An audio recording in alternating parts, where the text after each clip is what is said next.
and also the white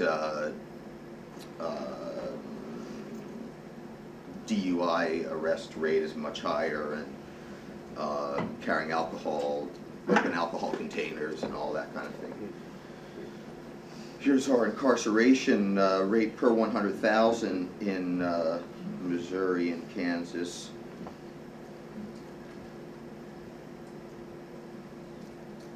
It's really higher.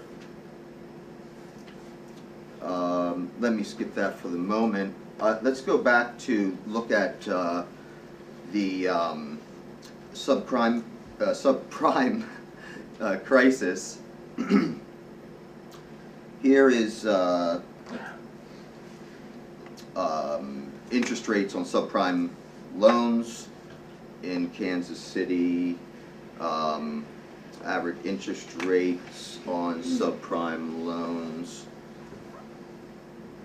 and incidence of higher priced lending. You can see much higher incidence among African Americans and Hispanics.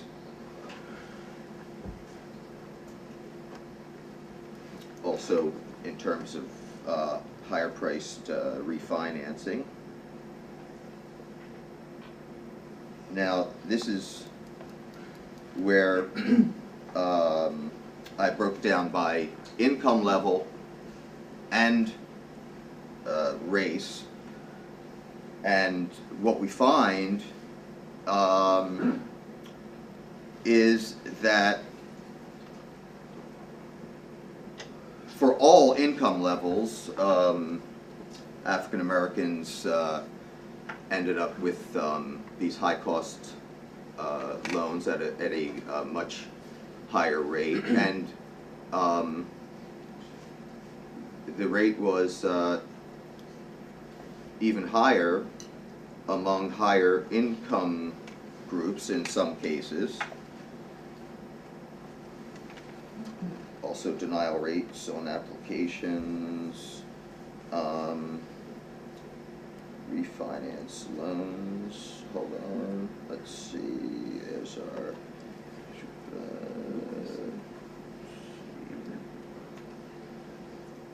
yeah. Again, high cost loans as a percentage of home purchase loans by race. So true for all income levels. You can see this, the disparity index, which looks at the ratio of the incidence of the higher priced loans among the relative incidence among racial groups at each income level is actually much higher at the upper income levels, which I think is at least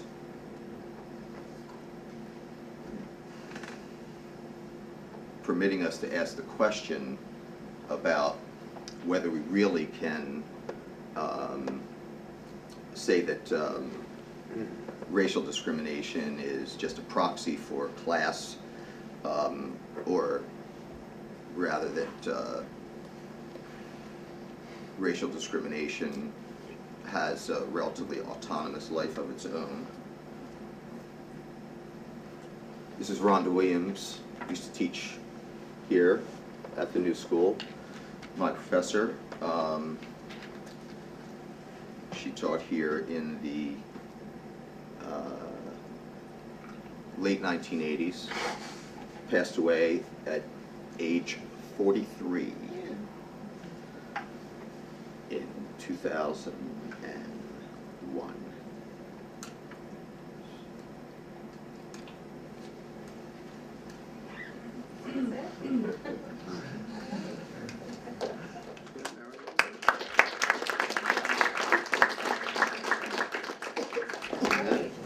Did she go to Maryland?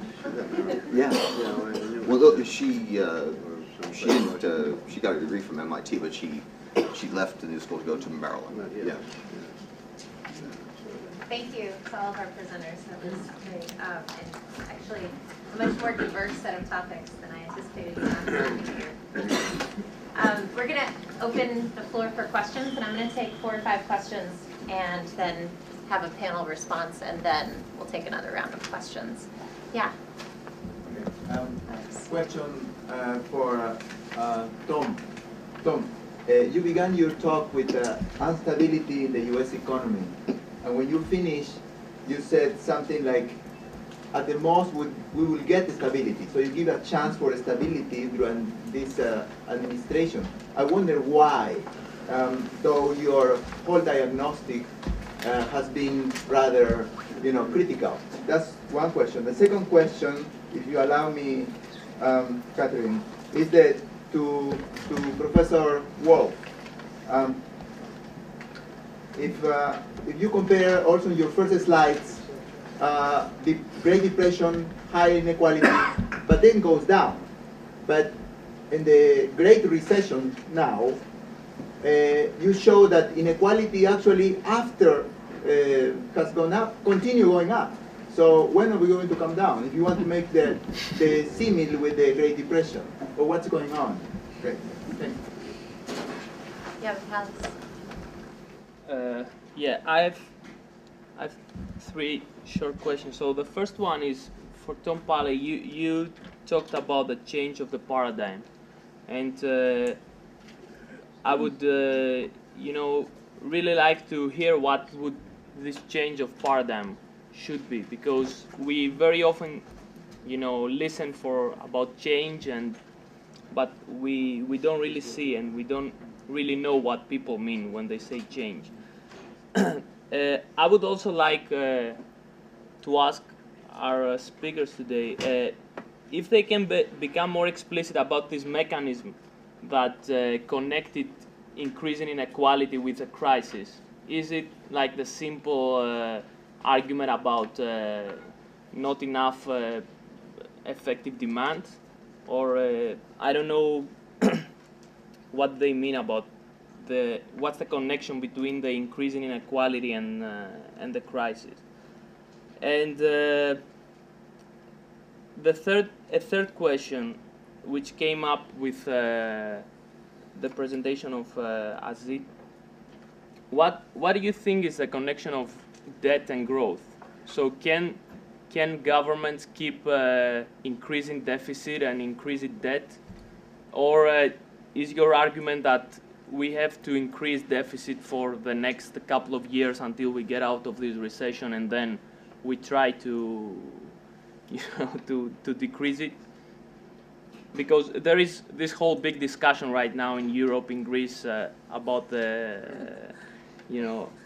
what's the role of the deficit for the growth of the economy. Yeah, just a couple of questions. First, I like Tom Pally's idea that the left needs to kind of articulate an alternative narrative. But I feel like sort of I'm watching a Rashomon or something. I've heard many different narratives here.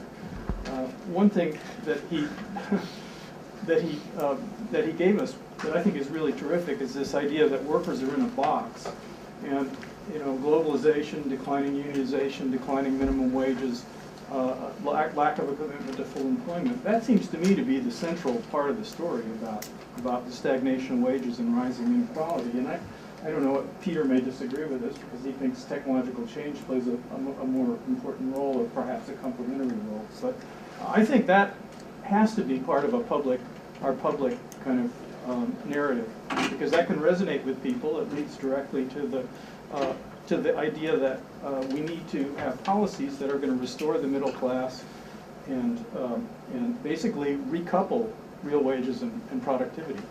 So I've read Tom's paper, and I strongly recommend it to people.